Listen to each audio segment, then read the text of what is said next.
Shankar IAS academy 19 ஆண்டுகள் பயணத்தில் 2200க்கும் மேற்பட்ட IAS IPS மற்றும் குடிமைப்பணி தேர்வாளர்கள்.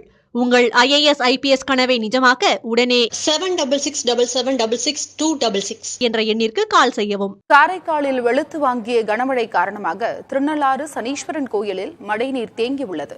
இது தொடர்பாக செய்தியாளர் ரஹ்மானிடம் கேட்கலாம். ரஹ்மான், திருநள்ளாறு சனீஸ்வரன் கோயில் மிகவும் முக்கியமான ஒரு ஸ்தலம்.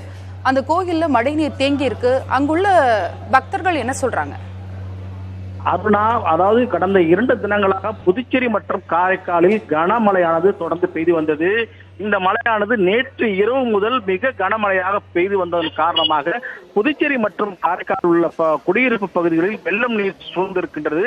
மேலும் புதுச்சேரியை பொறுத்தவரை 14 சென்டிமீட்டர் மழையும், காரைக்காலை பொறுத்தவரை 12 சென்டிமீட்டர் மழையும் பதிவாயிருக்கின்றது. இது தமிழகம் மற்றும் புதுச்சேரியில் ஜனவரி மாதத்தில் பெய்த மழையுடைய அதிக அளவு மழை என்று வானிலை ஆராய்ச்சி மையம் தெரிவித்திருக்கின்றது. அந்த வகையிலே காரைக்கால் மாவட்டத்திலே கனமழை பெய்ததன் காரணமாக புகழ்பெற்ற சனீஸ்வர பகவான் சன்னதி கொண்டுள்ள திருநள்ளாறு தர்பாரண்யேஸ்வரர் ஆலயத்தில் மழை நீரானது உள்ளே புகுந்து வெள்ளம் போல் காட்சியிருக்கிறது. இதுவரை சனீஸ்வர ஆலயத்துக்குள்ளே மழை நீர் புகுந்தது கிடையாது. இதுவே முதல் முறை அந்த அளவிற்கு இந்த மழை பெய்திருக்கிறது. குறிப்பாக தர்பாரண்யேஸ்வரருடைய சன்னதியை சுற்றி இருக்கக்கூடிய பகுதி முழுவதுமாக முழங்கால் அளவிற்கு தண்ணீர் சூழ்ந்திருக்கின்றது. போன்று 2வது கோபுரத்து வாசலில் இருந்து சனீஸ்வர பகவான் சன்னதிக்கு செல்லக்கூடிய வழியிலும் தண்ணீர் சூழ்ந்திருக்கின்றது. அந்த தண்ணீரை அப்புறப்படுத்தும் பணியிலே அங்கு இருக்கக்கூடிய ஊழியர்கள் ஈடுபட்டுக் கொண்டிருக்கிறார்கள்.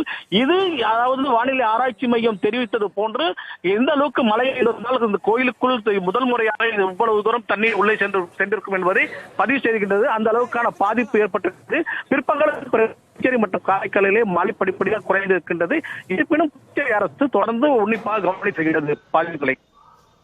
திருநள்ளாறு சனீஸ்வரன் கோயிலில் மழை நீர் முழுவதுமாக தேங்கியுள்ளது. இதனால் அங்கு வரும் பக்தர்கள் அவதியடைந்துள்ளனர். உங்களுடைய தகவலுக்கும் நன்றி ரஹ்மான்.